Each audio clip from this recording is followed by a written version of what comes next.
di kebudayaan apa regulasi, kalau kita lihat skemanya dari Pan-RB gitu ya, regulasi sedikit ya, karena tadi sudah ada undang-undang dan segala macam, eksekusi juga sedikit. Yang Karena paling besar masyarakat ya? karena yang menjalankan masyarakat, dan itu berarti pemberdayaan. Jadi waktu baru masuk ya, jadi ada gap nih antara apa yang dikerjakan kenyataan kita ini dengan kebutuhannya gitu. Dan ya tadi ya, problem tata kelola ini yang bisa sebenarnya menjembatani ini.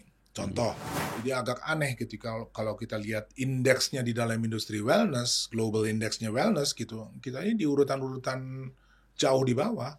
Ya, untuk sektor tertentu kita urutan 24 gitu ya. Kita saya tanya 1 sampai 23 itu siapa kan? Ya dia punya apa gitu ya. Itu indeksnya nomor 1 persis dari segi indeks potensi kita nomor 1, tapi kok dalam praktek industrinya kita nomor di ranking yang cukup jauh gitu. Halo, selamat datang di Tenggara Talk bersama saya Galbi dan saya Riyadi. Smart Choice for Agile Business and Grown Up Society. Hari ini kami berkesempatan untuk berdialog dengan Pak Hilmar Farid, Bapak yang pernah menjabat sebagai Dirjen Kebudayaan di Kementerian Pendidikan, Kebudayaan, Riset, dan Teknologi tahun 2015 hingga 2024 ya Pak. 9 tahun ya. 9 tahun menjadi Dirjen. Ada berapa menteri Pak yang sempat bertugas bersama Pak? Ada 3 menteri. Ya. Dari zamannya Pak Anies. Ya betul. Pak Anies lalu Muhadjir Effendi, kemudian Mas Nadiem Makarim. Mas Menteri. Lumayan panjang ya Pak. Panjang perjalanan. Dan Pak Hilmar ini salah satu dirjen yang memiliki pengalaman non PNS. Lengkap. Betul. Tepatnya non PNS pertama. Non PNS pertama ya Pak. Dengan latar belakang aktivis budaya atau pakar ini Pak. Macam-macam lah. Ya, ngajar juga, aktif di sana seni juga. Ya. Oke, pernah ngajar di UI dan juga sekarang lagi ngajar di IKJ Kesenian Jakarta ya. Oke. Ada lagi yang mau disampaikan Pak mengenai latar belakang? Langsung aja kita. Pak Hilmar, oke. Dan Pak Hilmar ini sebetulnya punya nama gaul ini. Saya dapat gosip dari UI, dari dosen-dosen UI dipanggilnya Pak V. Hilmar Farid jadi Pak V. Bawaan dari kecil itu. Bawaan dari kecil. Jadi Farid mungkin ya. Jadi izin kita manggil Pak V ini Pak. Siap untuk aja, hari ini. Silakan. Oke, terima kasih banyak Pak atas kehadirannya. Sudah jauh-jauh ini menembus kemacetan di Jakarta mungkin hadir ke studio kita di Tenggara Talk. Ya, terima kasih juga undangannya. Sama-sama kita. Sama-sama, suatu kehormatan. Dan pada kesempatan kali ini kita akan membicarakan beberapa hal mengenai sektor budaya Indonesia ini Pak. Dinamika perkembangannya, pengelolaan yang dilakukan oleh pemerintah, hingga dinamika yang ada di sosial atau di grassroots. Jadi mungkin itu yang jadi topik utama kita pada hari ini. Lalu ini Pak, izin memulai dari pertanyaan pertama Pak. Ini sebagai dirjen yang cukup lama menjabat, ada beberapa kebijakan dan juga inovasi yang sudah Bapak buat selama bertugas. Salah satunya adalah membuat strategi kebudayaan Indonesia. Lalu ada juga kebijakan mengenai dana abadi kebudayaan. Dan yang di sektor legislasi ini ada Undang-Undang nomor 5 tahun 2017 tentang pemajuan kebudayaan. Dari beberapa kebijakan yang sudah Bapak buat selama bertugas di Dirjen ini, kira-kira apa Pak harapan Bapak terkait keberlanjutan program-program tersebut di masa pemerintahan selanjutnya Pak? Ya, kalau soal undang-undang, peraturan perundang-undangan ya, itu memang jadi fokus waktu baru masuk. Karena ketika kita masuk tuh lihat kan perangkat peraturan perundang-undangan yang ada itu belum mencukupi ya. Jadi kita waktu itu sudah punya undang-undang tentang cagar budaya. Ya, jadi warisan candi, bangunan dan seterusnya itu kita udah punya gitu. Tapi kita lihat pada saat bersamaan ada banyak yang intangible kan, yang namanya warisan budaya itu ya, tradisi, macam-macam, praktek-praktek kesenian lah ini dan seterusnya. Nah ini gimana menanganinya? Jadi waktu itu mulainya dari sana, dan isunya juga bukan bagaimana caranya mengarahkan kebudayaan, karena kebudayaan ini kan hidup di dalam masyarakat ya. Dan kita lihat isu atau tantangan terbesar terletak pada tata kelolanya. Ya, jadi semua elemen yang terlibat di dalam upaya memajukan kebudayaan sesuai amanat konstitusi ini kan harus punya tempat yang jelas gitu. Saya ini melakukan apa ya dan bagaimana. Nah itu awal mulanya kita membahas peraturan perundang-undangan. Nah soal keberlanjutan di zaman sekarang gitu ya, kebetulan saya juga ketemu dengan menteri baru, dengan Pak Wamen, kita diskusi juga ya waktu pertama kali ketemu itu di kementerian. Clear bahwa ya peraturan perundang-undangan kan memang undang-undang ya. Selama undang-undang berlaku kan semua kebijakan pasti juga akan menuruti itu. Nah, memang kita juga lihat ya masih ada banyak sebetulnya kebutuhan ya untuk memastikan bahwa pemajuan kebudayaan bisa berjalan dengan baik ya. Mungkin itu tugasnya ya sekarang gitu ya untuk merumuskan kebijakan. Tapi sejauh yang saya amati peraturan perundang-undang yang ada sekarang ini sebetulnya memadai gitu. Tantangan terbesarnya di pelaksanaan gitu ya. Gimana sih melaksanakan kebijakan yang sudah digariskan? Misalnya strategi kebudayaan ada 7 poin. Dan itu kan sekarang kita juga sudah punya ukurannya kan. Ada ukuran yang namanya indeks pembangunan kebudayaan gitu ya. Nah, kalau sekarang ini kita mengimplementasi strategi tersebut, yang mengukur maju tidaknya ini kan si indeks ini gitu ya, yang kita jadikan patokan. Jadi sebetulnya dari segi perangkat peraturan perundang-undangan lumayan solid gitu ya. Saya nggak bilang bahwa udah baik semuanya gitu ya. Tentu masih ada kelemahan di sana sini yang tentu memerlukan perbaikan gitu. Tapi untuk mengerjakan agenda pemajuan kebudayaan sih sepanjang pengamatan saya ya sebetulnya memadai gitu. Dan ya kalau berbicara mengenai agenda pemajuan kebudayaan ini juga nggak bisa berhenti di pemerintah pusat. Karena pada dasarnya kebudayaannya kan hidup di daerah sesungguhnya gitu kan. Pusat apa sih kebudayaannya kan nggak ada ya sebetulnya. Yang punya kebudayaan kan di kabupaten kota, kecamatan, desa dan seterusnya gitu. Jadi ini tugas yang tidak mudah gitu ya, karena kita berkoordinasi dengan 500 sekian kabupaten kota, 38 provinsi, 6 ribuan kecamatan dan seterusnya gitu. Jadi saya sih melihat upaya untuk melanjutkan itu ya logical gitu ya. Kalau ini menggunakan peraturan perundang-undangan, tapi yang justru mau ditingkatkan nih gimana nih implementasi dari semua yang udah ada gitu. Tadi Pak V kan menekankan penekanan implementasi. Ini wacana dari Pak Menteri Kebudayaan akan mengintroduce omnibus ya modelnya ya. Karena melihat baru ada sedikit undang-undangnya. Kan ada undang-undangnya tadi yang Bapak bikin pemajuan kebudayaan. Ada undang-undang cagar budaya Pak ya. Ada undang perfilman kalau nggak salah. Iya, perfilman ada. Nah, yang belum ada kan ada musik, ada apa lagi yang mereka punya agenda gitu. Nah, kalau Bapak lihat dari sisi itu ya, dari sisi rencana omnibus nih, Bapak lihatnya seperti apa? Kalau saya lihat ya tadi ya sektor-sektor ya banyak sekali ya. Musik ada macam-macam ya, dan dalam pengalaman dengan komunitas pelaksana atau pelakunya hampir semuanya punya ambisi ya. Tolong bidang saya ini dijadikan undang-undangnya. Gitu. Nah, yang dimaksud dengan mengadakan undang-undang itu juga bukan soal aturan hukumnya, tetapi ada kebiasaan gitu ya di dalam melihat sektor ini. Setiap sektor yang ada undang-undangnya berarti ada lembaga yang menjamin, ada anggaran yang tersedia gitu, ada program dan seterusnya gitu ya. Karena sudah diundang-undangkan gitu ya. Nah, itu tadi yang saya bilang gitu. Berarti kan ujungnya implementasi juga sesungguhnya kan, bukan soal apakah ada atau tidaknya si undang-undang gitu. Jadi kalau buat saya bagus ya ada inisiatif untuk membuat satu undang-undang yang katakanlah mengcover seluruhnya ini ya, mengisi yang tadi yang saya bilang titik-titik yang bolong-bolong gitu. Tapi tetap in the end gitu, implementasi ya dari ini yang mungkin jauh lebih mendesak gitu untuk dipikirkan gitu. Karena turunan dari undang-undang ini nanti ya pasti akan mengubah peraturan pelaksanaannya ya, PP-nya berubah, Perpresnya dan seterusnya gitu ya. Dan sementara keinginannya untuk kalau nggak salah kan Pak Menteri ini kan juga ngomong tentang bagaimana Indonesia ini menjadi ibu kota kebudayaan gitu ya.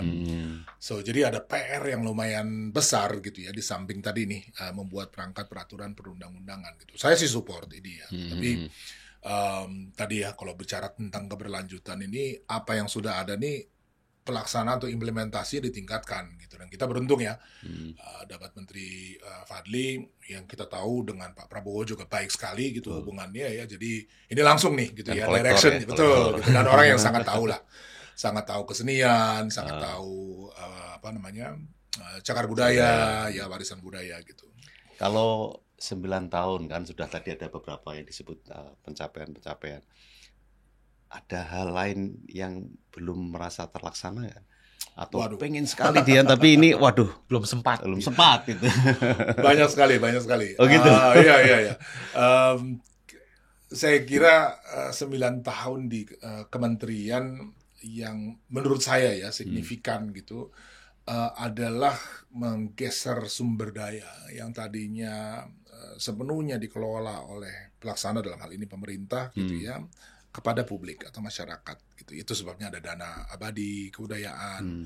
Itu sebabnya kita juga di pemerintahan sendiri waktu itu mengurangi ya kegiatan membuat festival dan seterusnya gitu ya. Semula waktu saya baru masuk, waduh banyak sekali ya, setiap unit bikin festivalnya sendiri. Dan ya pertama itu sangat mengkonsumsi sumber daya, waktu, tenaga, perhatian dan seterusnya gitu ya, sehingga tugas pokoknya untuk memastikan masyarakat yang bisa berkegiatan ini agak kurang jalan gitu ya. Sementara kan ya di dalam bidang kebudayaan kita pergi aja ke Kementerian Pan-RB. Kementerian Pan-RB sudah membuat gitu pemetaan tuh. Kementerian itu kan dia membuat regulasi, dia mengeksekusi, dia memberdayakan. Kan 3 hal ya yang dia lakukan. Di kebudayaan apa regulasi, kalau kita lihat skemanya dari Pan-RB gitu ya, regulasi sedikit ya karena tadi sudah ada undang-undang dan segala macam, eksekusi juga sedikit, yang karena paling besar ya karena yang menjalankan masyarakat, dan itu berarti pemberdayaan. Jadi waktu baru masuk ya saya pegangan itu aja karena itu kan rules and regulations yang ada gitu. Oke, kalau begitu coba kita lihat seberapa jauh kita sudah menjadi fasilitator buat si masyarakat untuk menjalankan kegiatan. Jadi fungsi pemberdayaan itu diperkuat. Artinya apa? Artinya capacity building. Makanya ada Direktorat Pembinaan Tenaga dan Lembaga Kebudayaan, karena kita lihat ini juga lack. Teman-teman yang sangat kreatif, luar biasa karyanya, belum tentu baik dalam manajemen. Ya, dan kita tahu ya kenapa ekspresi budaya Indonesia yang begitu hebat itu kok kayaknya di luar negeri samar-samar gitu ya. Antara lain juga karena tata kelola. Ya, makanya kalau tadi tanya apa sih yang masih belum, diplomasi budaya. Itu kalau saya pengennya, masa Korea aja yang homogen begitu ya. Maksudnya kalau kita lihat secara etnolinguistik sejarahnya ya itu aja gitu ya. Sementara kita punya begitu banyak, tapi kok dia bisa mendunia gitu. Sementara kita kayak tertatih-tatih, ya mohon maaf ya. Tetapi kegiatan-kegiatan masih sangat terbatas gitu ya. Delegasi kesenian ke luar negeri gitu. Dari tahun 60 tuh. Ya selama 50-60 tahun kok masih begitu juga polanya gitu. Kita kan sebenarnya mestinya udah merajai panggung dunia ya. Tapi ya waktu itu untuk urusan diplomasi kan strict ya, itu ada di Kementerian Luar Negeri gitu ya. Jadi kita selalu berkoordinasi dengan Kementerian Luar Negeri yang kita tahu juga perhatiannya kan pasti ke bidang-bidang lain macam-macam gitu ya. Jadi ini satu bidang yang menurut saya kalau tadi ditanya ya, yang belum kejadian tuh yang mana sih ya, termasuk itu ya, termasuk diplomasi budaya ini. Oke. Nah kalau dana abadi nih, harapannya seperti apa nih Pak? Kalau dana abadi kan miliknya masyarakat ya. Jadi gini, itu muncul di dalam Undang-Undang Pemajuan Kebudayaan, amanatnya untuk membuat semacam dana perwalian ya. Kemudian namanya jadi dana abadi, ketika diresmikan akhirnya menjadi dana Indonesiana gitu. Tapi ide dasarnya sama tuh, sumbernya dari undang-undang itu. Dan waktu membahas undang-undang, kita kan partisipatif ya. Jadi kementerian waktu itu membuka nih pintu. Rame-rame apa sih yang sebetulnya menjadi aspirasi yang paling kunci ya, yang paling strategis gitu. Semuanya bilang gitu harusnya ada dana abadi seperti National Endowment di Amerika, seperti skema seperti itu di mana-mana ya, di UK pakai itu, Eropa pakai itu gitu. Jadi itu salah satu agenda yang penting. Ditegaskan lagi waktu Kongres Kebudayaan. Kongres Kebudayaan ini satu proses deliberasi yang saya kira nggak ada bandingannya dalam sejarah gitu ya. Dan itu karena antusiasme orang ya, jadi bukan karena pinter-pinternya kementerian gitu, karena ya orang pingin kan gitu, saya maunya ini dan seterusnya, kita fasilitasi. Oke. Sebelum Kongres Kebudayaan 2018 itu kita keliling tuh, kalau nggak salah saya paling nggak kita ke 300-an kabupaten kota tuh, ya, kumpul di kadang-kadang di ibu kota provinsi gitu ya. Ya, 300. Ya. Dan makanya ketika kemudian hasil resolusi dari Kongres itu adalah dana abadi, dan kita sampaikan waktu itu ya ke Pak Presiden ya, jadi Pak Presiden juga hadir, Pak Jokowi hadir di Kongres Kebudayaan 2018. Saat Kongres berakhir, beliau sempat bisik-bisik, ajak ya teman-teman nanti seniman ke istana gitu ya, sebagai perwakilan dari ini untuk mendiskusikan lebih jauh lah gitu ya agenda itu. Dan di pertemuan tuh hadirlah banyak tokoh-tokoh budaya kita, nyampaikan langsung kepada Presiden gitu, kita mau dana abadi ini ada gitu. Jadi kalau ditanya dana abadi, ya perjuangannya teman-teman gitu loh ya, dirumuskan di dalam undang-undang karena menampung aspirasinya teman-teman seniman budayawan ini, kemudian dieksekusi ya karena mereka yang langsung ngomong sama Pak Presiden gitu. Kalau dari Dirjen lewat Menteri apa segala macam ya belum tentu jadi, Mas. Betul ini. Saya itu betul-betul karena jasanya teman-teman itu sendiri di Kongres gitu. Budaya. Ya, jadi sekarang, kalau buat saya sekarang sejauh mana itu dana abadi itu? Udah jalan sejak 2021 ya. Itu dimulai dari budget pemerintah. Jadi itu dari Kementerian Keuangan ya. Ada sisa anggaran dan yang itu kemudian dimasukkan ke dalam, sama seperti dana abadi pendidikan. LPDP. Ya. Yang mengelola ini juga LPDP. Dana Indonesiana ini. Indonesiana BPDB. Betul. Ya, jadi kita selalu mendapat maksudnya mengelola tuh karena dana itu kan ditanam ya untuk kemudian diambil hasilnya. Betul. Nah, hasilnya itulah yang kita gunakan ya untuk kegiatan-kegiatan. Nah, itu ada di tangannya LPDP. Dan kita menerima hasilnya saja gitu. Jadi tidak ikut mengelola dananya itu sendiri gitu. Dan ya, itu udah ada Perpres, sudah macam-macam lah gitu ya. Skemanya sudah cukup rapi, dan saya ya Pak Prabowo sendiri waktu debat presiden, Mas Gibran kalau nggak salah saya ngomong juga gitu bahwa harus ada dana abadi, ya sudah ada. Tinggal kalau kita malah bilangnya gitu, tinggal ditingkatkan aja. Jumlahnya aja yang diperbanyak. Gitu. Itu kalau masyarakat mau ambil manfaat dari dana abadi itu caranya tuh seperti apa, Pak? Online daftar, setiap tahun dibuka gitu ya. Jadi orang bisa mendaftar online apa proyeknya, dan kemudian, nah ini yang penting, yang melakukan penilaian itu adalah panitia seleksi, ya, dan mereka bukan bagian dari pemerintah. Gitu ya, itu penting ya. Jadi karena kalau zaman dulu gitu, proposal tuh masuk biasanya ke direktorat, nanti naik ke dirjen, atau dari dirjen turun direktur, kita aja gitu. Ya, dan itu kan ya saya harus jujur ya, nggak akan mungkin seorang pejabat membuat penilaian objektif dan adil. Ya, ini nggak usah bicara dulu soal kepentingan. Baca 200 proposal deh, ya, dalam seminggu. Terus mesti buat keputusan yang benar, mana yang harus kita nggak akan sanggup. Jadi tata kelolanya udah baik. Sekarang tata kelolanya kita geser itu semua ke pengelola dana abadi. Saya pun nggak punya suara waktu itu ya. Jadi kalau misalnya ada orang banyak suka gitu kan, ya biasalah gitu ya. Ya, tolong Pak, gitu diperhatikan gitu ya. Saya perhatikan, tapi saya kan nggak ngomong. Ikut pansel juga enggak, bahkan saya nggak kenal sama panselnya gitu. Jadi kenapa begitu ya? Karena kita ingin ini betul-betul akuntabel, ya, transparan, ya, dan ya sehingga menjadi satu kebiasaan lah gitu ya di dalam pengelolaan atau tata kelola kebudayaan kita gitu. Mungkin ke penelitian kita kali ya. Oke, boleh. Jadi sebagai saya sambil minum ya. Silakan Pak. Tak temenin. Jadi sebagai informasi Pak, kami juga sudah membuat beberapa penelitian mengenai kontribusi sektor budaya terhadap ekonomi, sosial, dan juga lingkungan yang ada di Indonesia. Adapun objek penelitian terkait penelitian tersebut adalah pertama ini museum nasional, lalu yang kedua ada kain tradisional, yang ketiga ini ada wellness industry atau sektor ke Bugaran. Dan yang terakhir adalah Jatiluwih, Subak di Bali. Lalu kita ada menemukan beberapa temuan, tapi secara keseluruhan kita nggak akan ngebahas final resultnya di sini. Tapi ada beberapa isu dan temuan yang kira-kira ini sepertinya menarik, Pak, untuk kita bahas. Seperti kami mencatat bahwasanya museum-museum di Indonesia ini masih memiliki citra yang eksklusif dan terlihat sebagai objek budaya pendidikan saja. Sedangkan di luar negeri gitu pengelolaan museum ini terlihat sangat-sangat inklusif, bahkan bisa dimanfaatkan oleh kebutuhan masyarakat sehari-hari untuk bertemu, untuk hanya mengopi atau untuk workspace gitu, untuk modern pekerjaan zaman sekarang. Lalu menurut Bapak sebagai orang yang pernah di pemerintahan, ini bagaimana Pak cara kita untuk mendekatkan museum kepada masyarakat, Pak?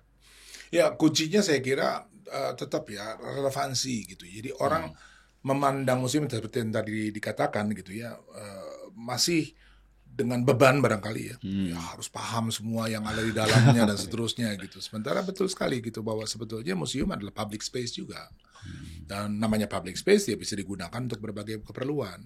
Hanya karena dia museum, dia berbeda mungkin dengan public space yang lain gitu ya. Jadi beda dengan taman, beda dengan apa? Karena ada koleksi, karena ada informasi, karena ada banyak sekali kegiatan-kegiatan yang terkait dengan kebudayaan pendidikan gitu. Jadi dia merupakan satu ruang publik yang sifatnya spesial.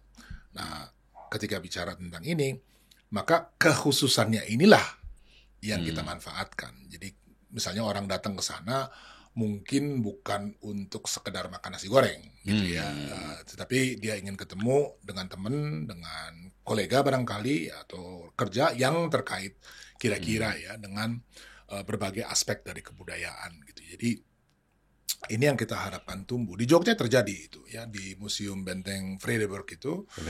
Ya, itu sering sekali digunakan oleh teman-teman komunitas macam-macam ya. Jadi tidak harus selalu mengenai koleksi museum perang di Jogja dan seterusnya, bukan itu gitu. Tapi dia menggunakannya untuk fotografi, untuk hal-hal yang berkenaan ya dengan kegiatan kebudayaan, dan visinya sebenarnya ke sana gitu ya.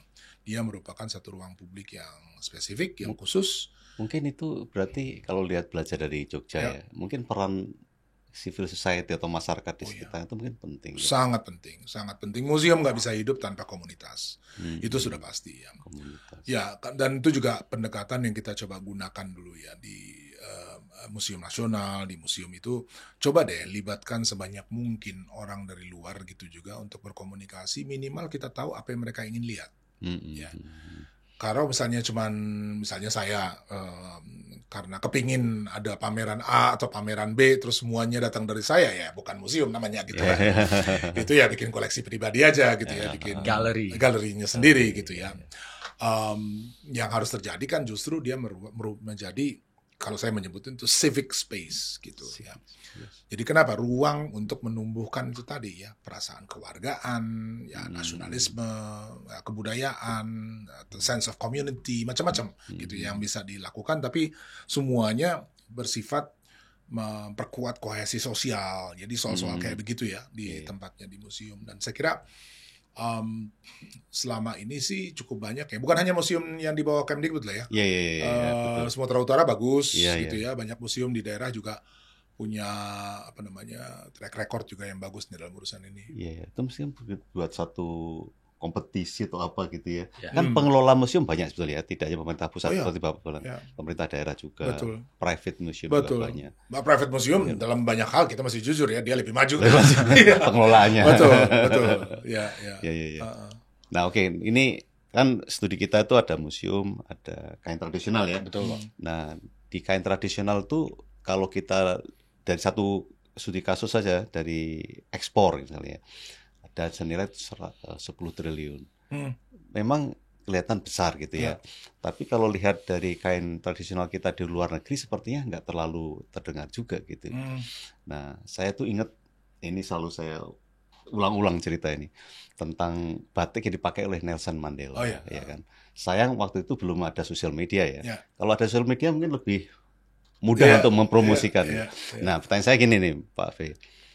bagaimana membawa kain tradisional kita yang luar biasa bervariasi dan kaya ini ke ranah global lagi-lagi gitu ya. Menurut Pak V gimana?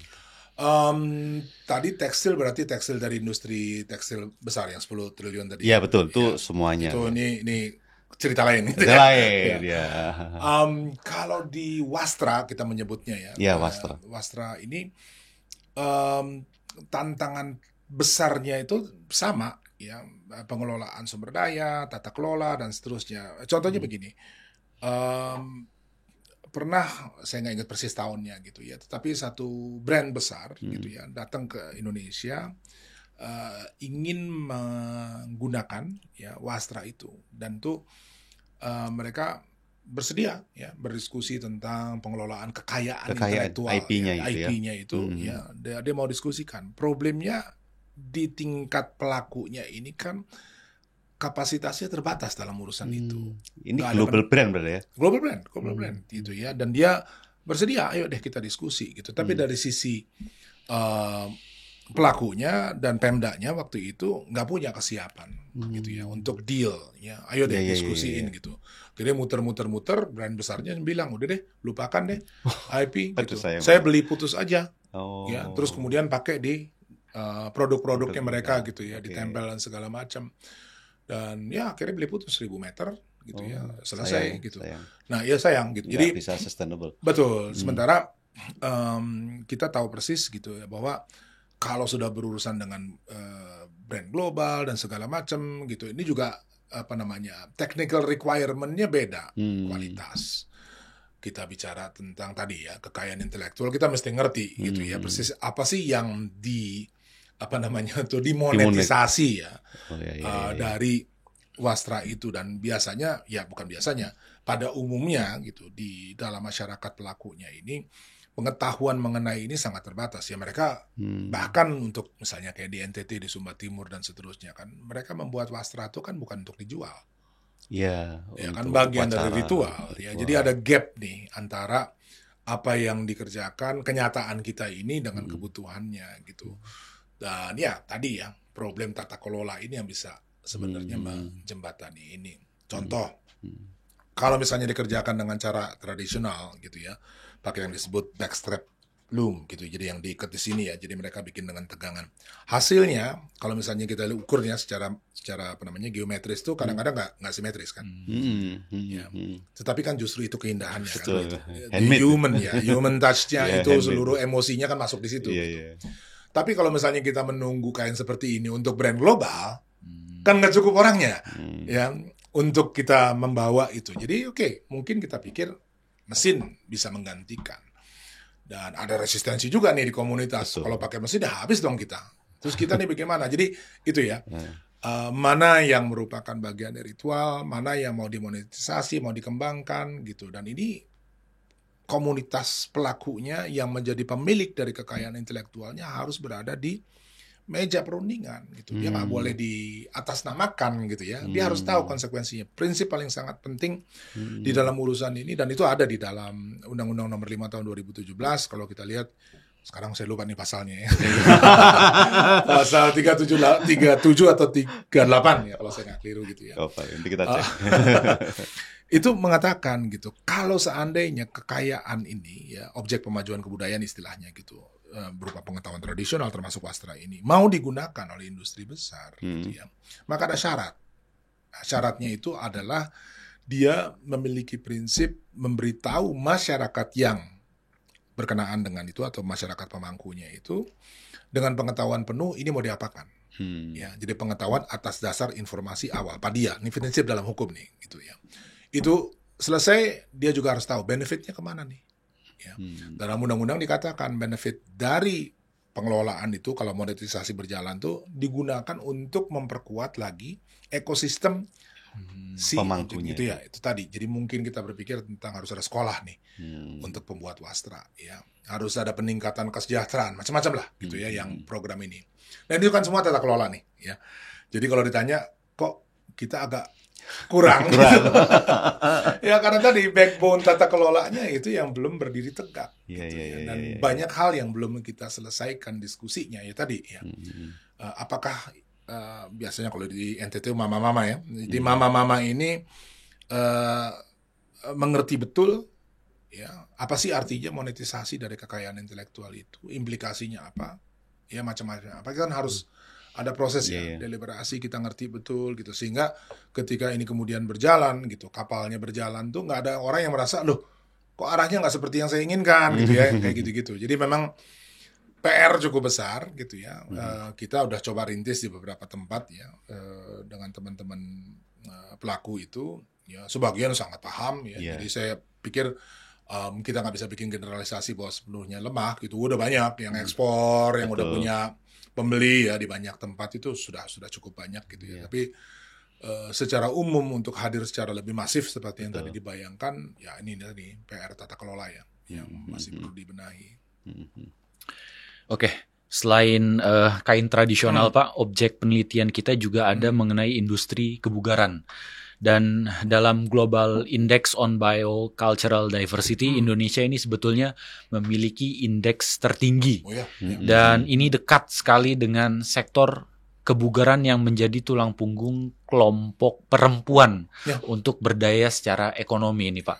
Tapi di sisi lain ada juga persepsi miring Pak terkait kegiatan-kegiatan yang dilaksanakan di sektor kebudayaan kebugaran ini Pak. Nah menurut Bapak bagaimana Pak cara kita untuk meluruskan kembali persepsi-persepsi yang negatif di industri misalnya kebugaran? Apa tuh yang miring?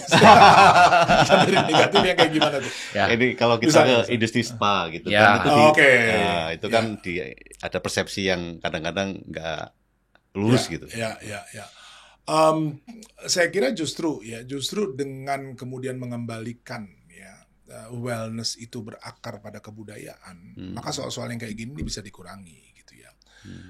Karena kalau sekarang kita lihat gitu, apa sih kalau misalnya kita sekarang on the top of your mind gitu, kalau ngomong massage apa yang terpikir? Thai, ya, betul. Korean, ya itu yang pertama kali muncul gitu ya. Jadi soal industri kebugaran ini sama nih urusannya tadi membahas, mendiskusikan secara tuntas gitu ya, sehingga secara konseptual ketika dihadirkan sudah matang gitu.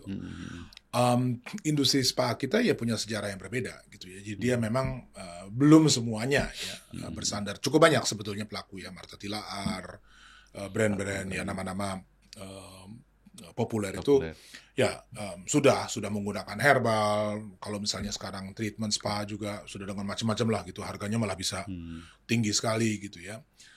Jadi kalau ini diperkuat dan justru menjadi market, membentuk satu market baru ya. Karena kalau misalnya sekarang kita perhatikan ya persebaran spa-spa yang begitu di mana sih gitu ya, dari industri ya. Ya oke lah, ya segitu, saya nggak mau membuat penilaian moral mengenai itu, gitu. Tapi ya oke lah gitu ya. Tapi kalau kita perhatikan sekarang ini industri spa wellness secara umum gitu yang berbasis pada kebudayaan dan tradisi gitu, mungkin marketnya berbeda itu. Ya, yang akan katakanlah merasakan manfaat kegunaan ya dari layanan semacam itu tuh berbeda. Bicara pariwisata, turisnya beda. Jadi marketnya memang berbeda, dan itu saya kira kunci dari industri wellness berbasis kebudayaan itu adalah keyakinan, kemampuan untuk membentuk market itu. Kadang-kadang kita susah payah lah menggali kebudayaan apa segala macam, begitu bentuk jualan sama aja marketnya ya nggak kena gitu. Dan orang datang misalnya, saya nggak tahu ya persentase Kementerian Pariwisata mungkin jauh lebih tahu, tapi saya kira ada sejumlah besar orang datang ke sini cuma ingin menikmati matahari, fasilitas akomodasi yang relatif murah, ya iklim yang enak di bulan Juni sampai Agustus tuh yang namanya Bali, NTB, NTT itu dingin, ya jadi mereka kombinasi itu yang jauh lebih menarik ya daripada tadi nih wellness yang berbasis, karena belum tahu gitu ya. Dan itu saya kira memang upaya kita waktu itu membahas soal bagaimana sih wellness ini bisa dikembangkan secara penuh gitu, karena potensinya luar biasa. Yang tadi dibilang biocultural diversity kita ini tertinggi di dunia. Jadi agak aneh gitu kalau kita lihat indeksnya di dalam industri wellness, global indeksnya wellness gitu, kita ini di urutan jauh di bawah. Ya, untuk sektor tertentu kita urutan 24 gitu ya. Kita saya tanya 1 sampai 23 itu siapa? Ya dia punya apa gitu ya. Itu indeksnya nomor 1 persis dari segi indeks potensi kita nomor 1, tapi kok dalam praktek industrinya kita nomor di ranking yang cukup jauh gitu. Di Asia aja secara umum kita nomor 8. Gitu. Ya oke lah, Jepang, Cina, Korea, India ya katakanlah di atas kita. Nomor 5 siapa? 6 siapa? 7 siapa? Thailand. Iya. Gitu. Jadi itu diskusi-diskusi. Sementara ini industri wellness dan juga tadi ya kain tradisional ya, itu kan memberdayakan perempuannya itu cukup kuat ya. Nah, maksud saya ini effort apa yang kira-kira kita bisa lakukan gitu ya. Ini kan tradisional tadi kan seperti di NTT gitu ya. Banyak emak-emak yang mengerjakannya. Batik juga banyak yang mengerjakan juga perempuan gitu. Di wellness juga banyak perempuan. Nah, sementara ini kayak tidak ada effort khusus untuk mendukungnya gitu. Nah, menurut Pak V ini gimana gitu? Ya, saya cukup yakin bahwa kalau tanya ke pemerintah pusat maupun daerah pasti berpikir soal prioritas ya. Seberapa prioritas sih gitu ya. Dukungan terhadap kegiatan-kegiatan berbasis wellness atau yang berbasis pada kebudayaan ini gitu. Dan itu pekerjaan rutin ya kami waktu itu di Direktorat Jenderal Kebudayaan tuh untuk ketemu dengan teman-teman di daerah untuk melihat, karena gini interest dan juga perhatian ya terhadap misalnya pariwisata tinggi sekali, terhadap apa yang disebut ekonomi kreatif juga tinggi gitu. Kenapa? Karena ada ekonominya. Ya, karena ada bunyi ekonomi. Oh, ini potensi PAD, ini national revenue dan seterusnya gitu. Di kebudayaan hampir selalu kita berpikir tentang cost. Ya kan, kayak biaya gitu ya. Orang suruh manggung, bayar gitu ya, ada acara dan seterusnya. Nah, yang kita coba perlihatkan gitu dua hal gitu, bahwa kekayaan budaya kita sangat mungkin dikelola ya dengan arah kesejahteraan gitu ya. Jadi meningkatkan kesejahteraan sangat-sangat mungkin ya. Tadi ya, misalnya kita dengan usaha yang belum maksimal tapi sudah bisa ya terlibat ya di dalam pasar wellness, di dalam macam-macam bidang ya yang terkait dengan kebudayaan itu. Dan hal kedua yang nggak kalah penting, pengertian ekonomi kreatif di Indonesia ini mungkin agak beda dengan Korea misalnya. Ya, kenapa gitu ya? Karena konteksnya yang dia nggak punya. Kebudayaan di Eropa, di Amerika, dengan Korea dan seterusnya itu sangat urban biased, ya, urban based ya, urban biased dan urban based ya, berbasis perkotaan dan karena itu juga punya bias yang sangat kuat. Artinya apa? Artinya produk-produk yang mereka pikirkan media, audiovisual kayak bikin book macam-macam komik ya, game dan seterusnya, which is fine, good. Kita juga pengen masuk ke sana gitu. Tapi jangan lupa Indonesia ini punya kebudayaan yang tumbuh karena manusia masih cukup dekat hubungan dengan alam. Ya, itu tadi ya, kekayaan biokultural gitu ya. Pemahaman masyarakat mengenai alam terkait dengan pangan, sandang dan seterusnya itu luar biasa. Itu kalau kita buka kompendiumnya itu kayak repository pengetahuan yang luar biasa besar yang belum untapped. Ini belum dimanfaatkan nih gitu ya. Baru diomongin, wah harus dilestarikan dan segala macam. Oke deh, ya pelestarian penting, kita harus catat dan segala macam. Yuk kita berpikir, sekarang ini bisa diapain sih kekayaan budaya ini? Ya, yang Korea nggak punya. Dan saya bolak-balik nih ketemu sama teman-teman Korea dan segala macam. Mereka selalu bilang, we envy you. Kita ini cemburu dengan kalian gitu, karena kalian punya begitu banyak gitu. Sebut why katanya. Ya saya juga tanya why. Ini sebenarnya punya apa namanya tuh, kegelisahan yang sama gitu. Teman-teman di sana juga lihat ya, mereka dengan begitu ya, bukan saya bilang ini ya, tetapi dengan segala keterbatasan ya dalam urusan biocultural itu Korea praktis nggak ada. Ya. Tapi nah, mereka bisa gede. Kalau ke depan ini Pak V, tadi kan bandingan Korea ini kan sebenarnya lebih pop modern ya. Tapi ada juga orang melihat perbandingannya dengan Jepang yang traditional based. Nah kalau Indonesia nih, kalau Pak V memproyeksikan budaya kita ke depan gitu ya, kira-kira seperti apa? Wow, pertanyaan penting. Ini kombinasi ya, antara mimpi dengan dengan cita-cita dengan segala macam gitu ya. Tapi saya membayangkan Indonesia itu bisa punya peran yang luar biasa besar ya di dalam menghadapi tantangan global sekarang ini. Jadi sebetulnya level kita ini bukan harusnya kita berpikir bukan hanya pemecahan masalah yang kita hadapi di sini sendiri ya, tapi kontribusinya terhadap problem atau tantangan ya yang dihadapkan dunia. Andalan saya selalu kalau udah bicara kayak begini nih, laporan Human Development Report diterbitkan UNDP tahun 2021, 2022 satu buku, kemudian 2023, 2024 satu buku juga. Jadi 2 jilid buku ini kurang lebih mengatakan tantangan kita 3 gitu. Pertama, perubahan yang terjadi pada planet ini karena kerusakan ekologi, perubahan iklim dan seterusnya. Okay? Kedua, transformasi sosial yang begitu cepat, ya, teknologi digital semua nih ya. Jadi perubahan sekarang mayoritas orang hidup di perkotaan dan seterusnya. Ketiga, konflik politik dan gejolak yang terjadi di seluruh dunia. Saat ini 110 konflik bersenjata di seluruh dunia aktif. Ya. Gaza, Palestina dan Ukraina yang sering muncul di media gitu, tapi sampai itu masih 100 sekian lagi. Betul. Itu adalah kenyataan hidup kita sekarang gitu, dan laporan yang 2023-2024 mengatakan kecenderungan ini sekarang sudah masuk dalam gridlock. Susah dibuka nih, susah diurai. Ya, jadi problem itu tadi yang sudah menciptakan satu ketidakpastian yang sifatnya global tuh sudah mengalami gridlock, susah mengurainya. Nah, apa yang bisa dikontribusikan Indonesia? Kalau sekarang kita balik ke dalam biocultural diversity itu, kita punya begitu banyak hal untuk ditawarkan kepada dunia. Ya, satu misalnya, implikasi dari gejolak politik, perang dan segala macam itu apa? Bukan cuma kematian dalam jumlah yang banyak. Seluruh supply chain ini terganggu.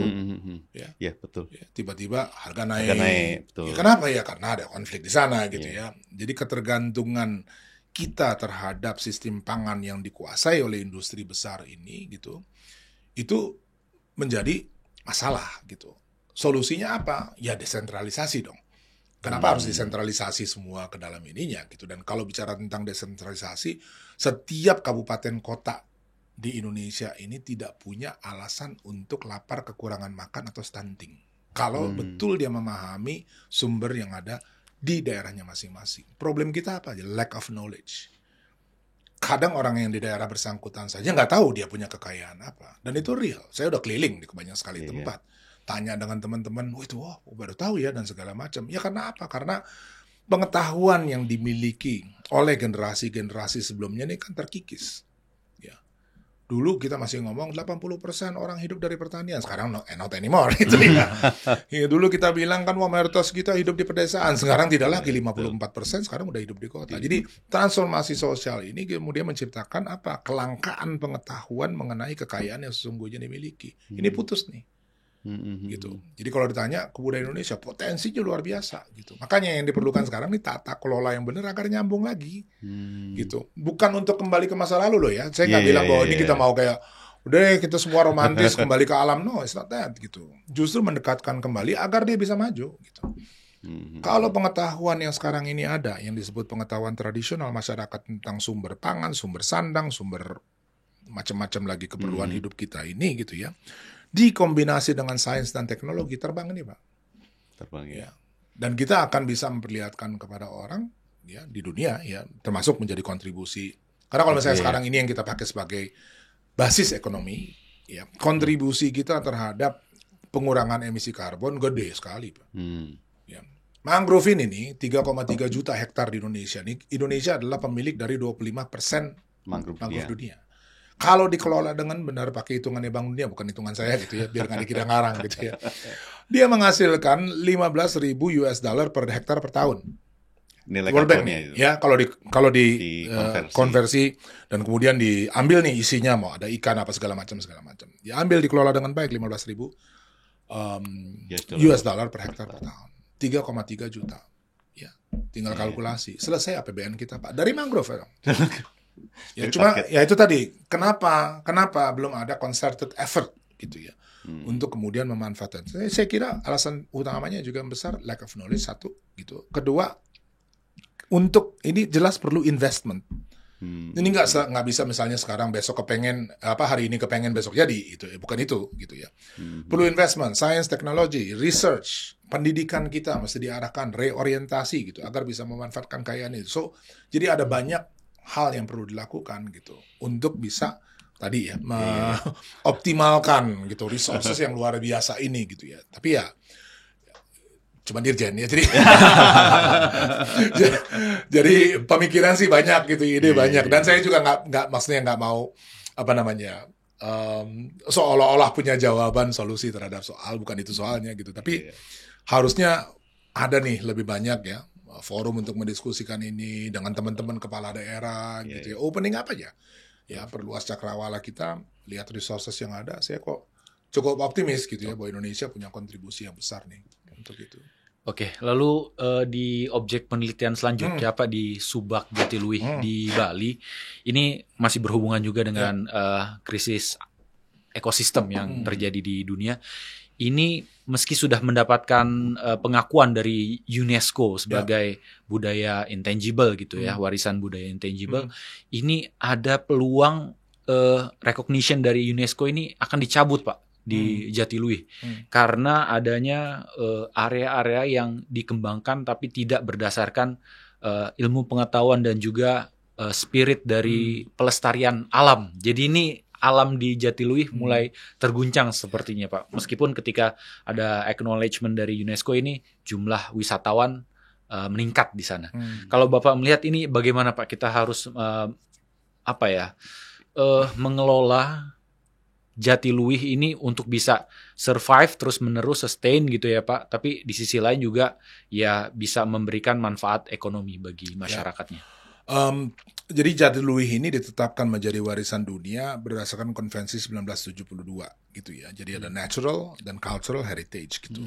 Dan itu ditetapkan dan memang saya sendiri nggak ikut dalam prosesnya ya. Jadi ketika masuk itu sudah menjadi warisan dunia gitu.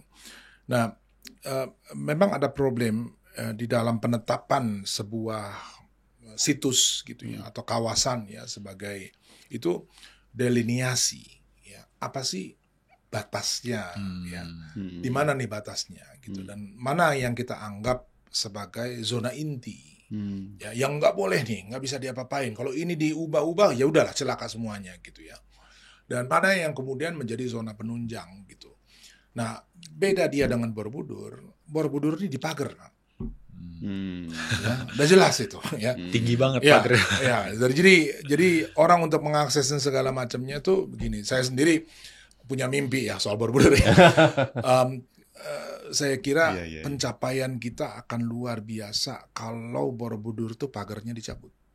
Gitu ya. Itu adalah tanda bahwa masyarakat itu sudah sepenuh hati merasakan Borobudur sebagai sumber inspirasi, manfaat dalam berbagai macam hal gitu, masuk ekonomi gitu ya. Karena itu dia perlu dijaga baik-baik. Nah, kalau dia dijaga baik-baik oleh seluruh komunitasnya, nggak perlu pagar, Pak. Ya, ini tanda ya. Kalau dia perlu pagar berarti kita masih punya jarak nih secara mental gitu ya. Berarti Jatiluwih perlu pagar nih. Nah, persis itu dalam kasusnya Jatiluwih gitu. Karena dia merupakan cultural landscape dengan asumsi ya bahwa culture ini kan hidup. Sehingga orang menggunakan Subak sebagai sumber air kehidupan dan seterusnya. Ini akan terjaga seterusnya. Yang tidak dihitung barangkali, saya nggak ikuti dalam proses penentuan gitu. Yang tidak dihitung barangkali adalah percepatan dari perkembangan pariwisata. Ya. Dan apa yang menjadi KPI dalam pariwisata? Jumlah kunjungan kan. Ya. Yang tidak selalu sejalan nih dengan kepentingan pelestarian ini. Terus langkah gimana? Saya pernah nih diskusi zaman dulu masih gubernurnya Pak Mangku Pestike. Ya, pernah diskusi dengan beliau. Waktu itu juga masih ada para ahli lah ya Subak ini gitu ya. Dan itu kurang lebih begini. Kalau kita kembali kepada asal usul historisnya ya dari Subak ini kan sebetulnya bukan cuma sistem pengairan. Dia kan bukan himpunan candi-candi yang kemudian menyebar di berbagai tempat di sepanjang saluran air itu. Dia merupakan satu sistem sosial. Ya.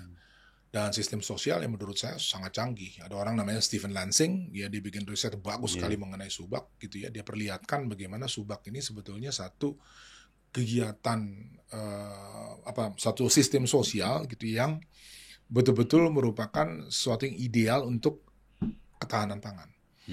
Mengapa gitu ya? Karena dia susun sedemikian rupa seluruh sawah, terasering dengan segala macam sistem pengairannya itu agar bebas dari hama, tidak perlu menggunakan organik dan seterusnya.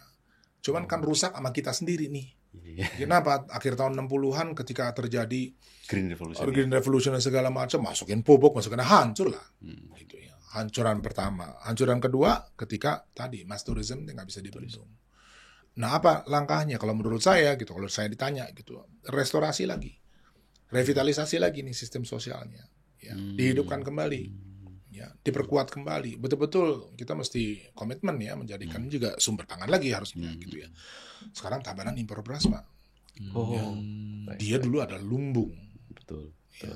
Sekarang udah harus datangkan dari luar gitu. Anak-anak muda juga, aduh kalau untuk bertani kita enggak deh. Ya, lebih gampang cari duit di Kuta apa di Sandok di mana-mana gitu ya daripada harus ini. Jadi ini kita nggak bicara cuman mengenai tadi ya bikin pagar gitu ya. Ini masyarakatnya yang mesti diurus gitu. Dan itu kalau bisa terjadi gitu, lagi nih dia akan menghasilkan juga turisme yang berbeda gitu.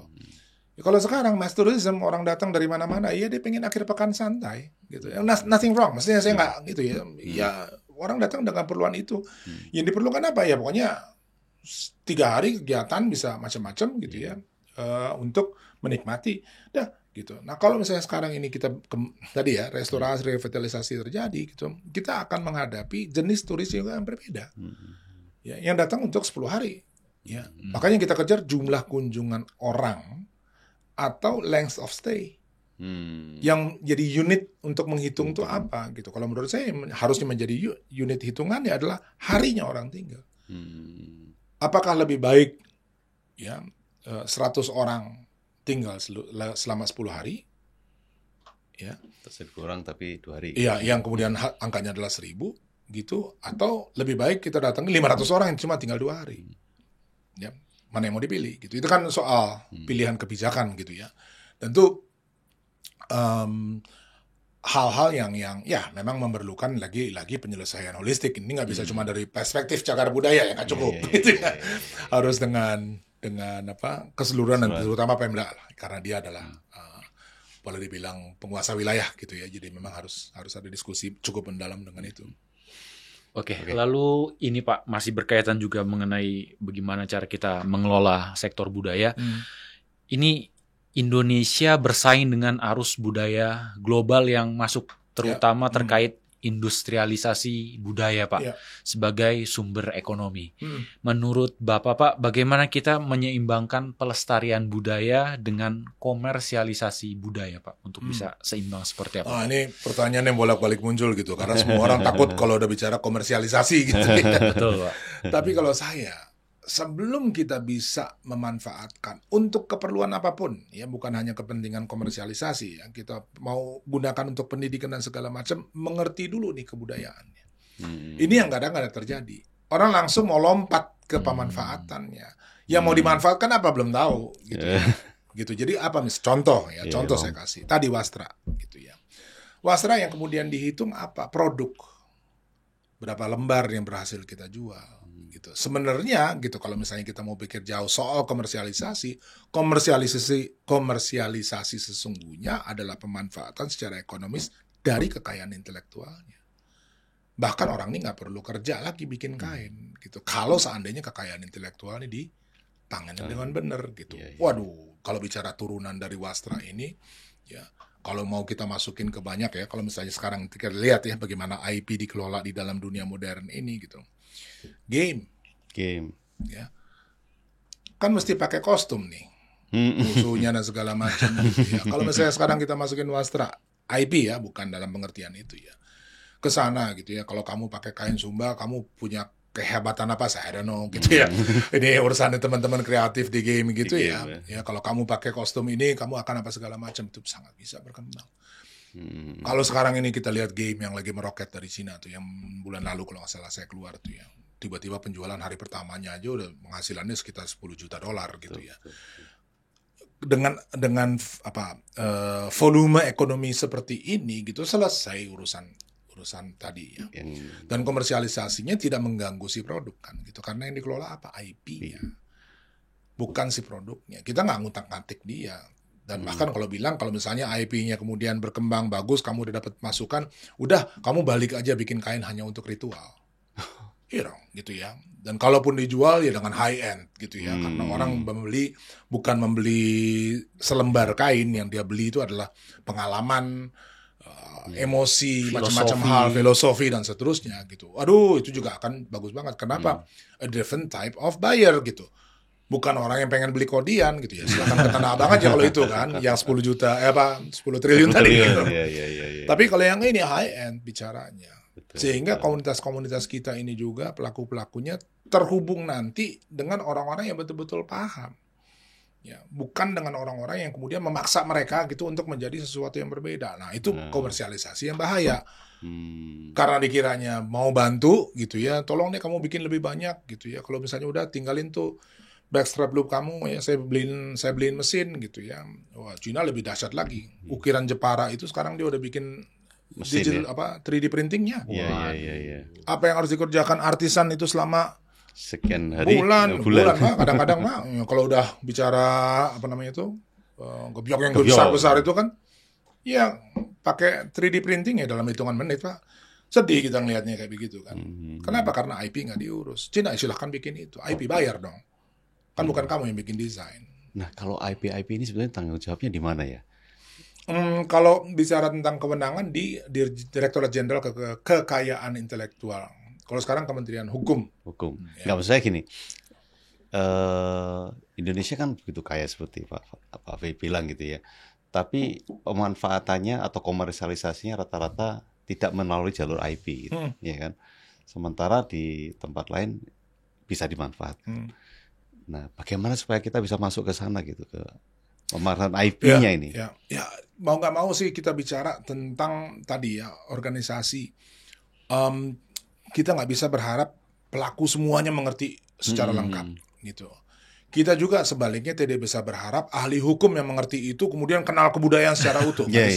Yang perlu dia platform untuk ketemu gitu. Nah, kemarin kita coba ya di waktu Direktorat Jenderal Kebudayaan beberapa kali ya ada forum untuk mempertemukan itu, mulai mendiskusikan gitu.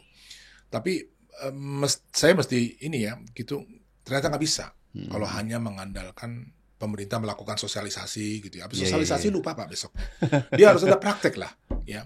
Datang kemudian langsung dikasih daftar misalnya sekarang. Oke, kamu daftarkan kekayaan intelektual nih gitu. Taruhlah ini desain batik dan segala macam. Kalau orang hukum dengan orang budaya beda Pak ngelihatnya. Orang budaya dia akan lihat, wah nih ceritanya begini, story dan seterusnya. Orang hukum bagian ini yang bisa diduitin nih. Yang ini bisa gitu. IP begitu cara bekerjanya kan gitu ya. Desain ini turunannya dibikin Pak, jangan sampai dibiarkan gitu ya. Kembang ini harus dipikirkan juga turunan-turunan dalam berbagai macam bentuk, patenkan gitu. Jadi beda caranya. Ini yang dua nih yang harus ketemu gitu. Nah, kalau mau jujur sekarang saya mau ngerjain itu. Iya. Bukan ini. Spill sedikit. Iya. Ya, sekarang saya mau ngerjain itu. Karena saya lihat itu yang lack. Betul. Iya. Ya, tentu on behalf dari si pelaku budaya ya. Gitu ya. Jadi bantu mereka gitu ya, memastikan kekayaan intelektual yang mereka hasilkan tuh dihargai dengan benar gitu. Betul. Sesederhana begini deh, saya kasih contoh lain gitu yang lebih dekat dengan kehidupan kita gitu. Musik ya. Ada banyak sekali karya lagu yang dimainkan berulang-ulang. Kementerian semuanya juga pakai. Kalau lagi tren gitu kan, cuma setiap Zumba hari Jumat juga lagu yang sama yang diputar. Bayar nggak Pak? Nggak bayar. Nah ini kan sebenarnya tadi ya, saya juga yakin bahwa para penyelenggara kegiatan-kegiatan itu mau sekali kalau mereka membayarkan.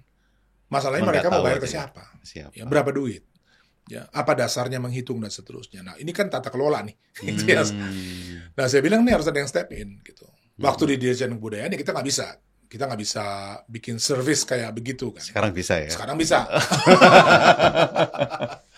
Sekarang kembali menjadi pelaku budaya. Sekarang malah bisa gitu. Berarti ini setelah menjadi anggota civil society lagi ya, setelah tidak menjadi birokrat gitu ya. Tadi satu mau membantu, masih di sektor budaya berarti ini ya. Masih. Nah, selain itu ada rencana lain nggak? Yang agak rutin saya ngajar di Institut oke. Kesenian Jakarta, di Pasca Sarjana. Ya, kalau ngajar tuh udah seperti bawaan ya. Jadi senang memang dari awal saya ngajar mulai 95 ya, jadi udah cukup lama juga. Iya. Dan ada beberapa naskah buku. Oke, Ya, jadi akan ada buku terbitan Pak Fe. Ya, harapannya begitu gitu ya. Dan ya tetap Ya, ya. sih kegiatan intelektual jadi ya. Tapi yang utama tadi ya, diskusi. membantu budaya lewat IP Ya, IP ini kalau ya. itu kita agak serius ya. Memang ada PT ya yang Ada PT, didirikan ya, betul. yang didirikan untuk keperluan itu karena kita tahu pengalaman aja ya, pengalaman tuh kalau cuma datang sosialisasi dan segala macam tuh aduh nggak cukup Pak. Baik. Harus ada yang betul-betul step in gitu ya. Harapan saya sih suatu saat para pelaku ini punya kemampuan cukup ya udah. Ya, tugas PT-nya selesai lah kurang lebih gitu ya karena mereka udah bisa jalan. Tapi menurut saya sih itu tetap harus ada yang membantu karena kan ada sekian orang mungkin udah mengerti, ada sekian banyak orang yang masih nggak ngerti. Ya betul, gitu sebenarnya ongoing gitu ya. Dan itu kemarin kebetulan kita diskusi ya soal itu dengan teman-teman legal gitu.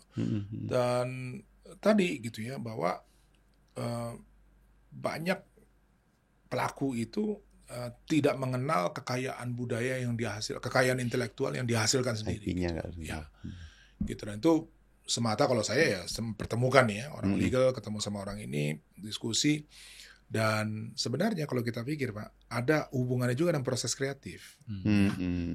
Sesuatu ketika misalnya kayak corak yang digunakan ini ya di IP kan orang kan kemudian si pelaku melihat oh ini ternyata bisa ya. Iya. Oh ini diturunkan bunganya aja bisa ya bisa. Oh sulurnya aja bisa ya dibikinkan bisa gitu. Jadi begitu dia lihat komponennya itu dari segi penciptaan dia juga ada mulai lihat gitu. Oh ternyata begini ya gitu. Ya akan mengubah itu juga gitu ya. Proses tentu kreatifnya. persis ya proses kreatifnya dan itu udah kalau saya kayak itu serahkan artisan aja gitu ya. Kalau memang bisa dikembangkan si seniman biarlah dia terus mencipta untuk ini ya.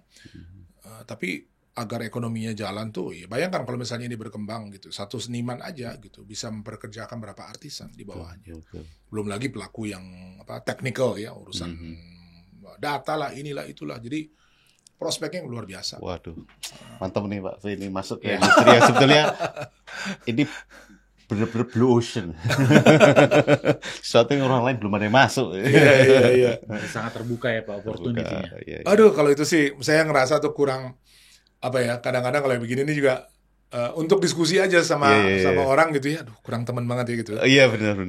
Bayangkan lah nggak usah karena yang mengerti itu nggak banyak menurut saya ya mengerti ya apalagi melakukan ya saya kira juga karena kombinasi pengenalan terhadap kekayaan budayanya sendiri gitu dan pengenalan terhadap proses-proses ini nih kombinasi itu yang mungkin agak jarang gitu tapi kalau bicara kebutuhan ini kita 38 provinsi loh. Satu provinsi aja yang begitu tuh itu aja masih kurang kalau saya gitu ya. Tapi kalau itu ada itu udah akan mengubah deh percaya mas saya gitu ya akan mengubah kedudukan Indonesia lanskap sosial kultural kita ya, dalam banyak hal tuh akan sangat berdampak gitu. Waduh good luck deh Pak Kren. Siap. Terima kasih banyak terima kasih. Ya, terima kasih banyak Pak atas kehadirannya, obrolannya daging semua ini. Bahkan saya juga makasih. Gak cuma membuka mata kita dalam tata kelola budaya, tapi juga dalam bisnisnya. Iya. Siap. Oke, terima kasih atas segala perhatiannya. Semoga dengan adanya diskusi ini, inovasi menjadi arus utama dan kreativitas mendominasi paradigma. Sampai jumpa di Tenggara Talk berikutnya. Terima kasih. Makasih. Makasih.